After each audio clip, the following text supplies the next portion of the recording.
कितना पैसा लिया था? कितना के लिए बॉडी नहीं दे रहा था? 3 लाख के आसपास बिल बना था और 20,000 मात्र पैसा घटा। उसको लेकर 100 को बंधक बना लिया गया। तो ये बड़ी दुर्भाग्य की बात है। हमारे माननीय मंत्री जी आश्वासन दिए थे कि इलाज के दौरान किसी की भी मृत्यु हो जाता है तो पैसा पेमेंट नहीं करना है। वैसे स्थिति में भी मतलब कोई भी हॉस्पिटल लेता है तो इस पर स्वास्थ्य मंत्री संज्ञान लें।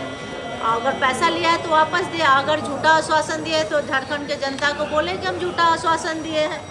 इस बात को स्पष्ट करें। क्या लगता है स्वास्थ्य मंत्री जी सिर्फ बरगोले हैं या काम भी करते हैं? तो हम तो आज उनसे क्या बोलना चाहते हैं? सर, हम आज्ञा माननीय अध्यक्ष महोदय, मेरा भी 2 बात सुन लीजिए। अध्यक्ष महोदय, आज माननीय मंत्री जी से स्पष्ट करा दीजिए, क्योंकि हम लोग भी जनप्रतिनिधि है और वहाँ की जनता हम लोग से सवाल पूछती है। आज 3 दिन हो गया, माननीय मंत्री जी स्पष्ट कर दे कि या तो वो झूठा आश्वासन किए थे या तो इस परिजन का जो पैसा लगा वो वापस करा दे या प्रबंधन पर कार्रवाई करे। आखिर लगातार सिलसिला जारी है, तो आखिर माननीय आज्ञा मंत्री के संज्ञान ले लिए संसदीय कार्य।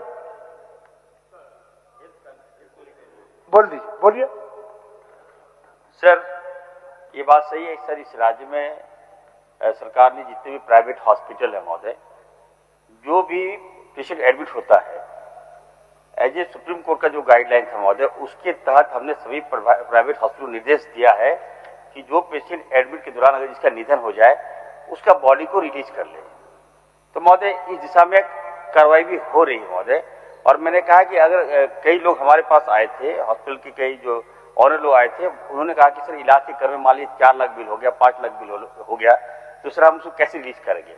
तो उस दिशा में सर हम काम भी कर रहे हैं। हमने कहा कि ठीक है, अगर आपको ज्यादा बर्डन पड़ता है तो आप बताइए, सरकार अल्टरनेट हम व्यवस्था कर रहे हैं। माननीय मंत्री जो हम कहते हैं वो करके दिखाएंगे, चिंता मत कीजिए। और अगर 20,000 का भुगतान माननीय मंत्री दिया जाएगा महोदय। सूचना दिए, सूचना ग्रहण कर लीजिए, फिर एक्सरसाइज करिए। माननीय हेमलाल बाबू महोदय, अध्यक्ष महोदय, डिस्कशन नहीं, इसमें डिस्कशन नहीं मैडम। बोलिए, हो गया, सूचना ले लिए।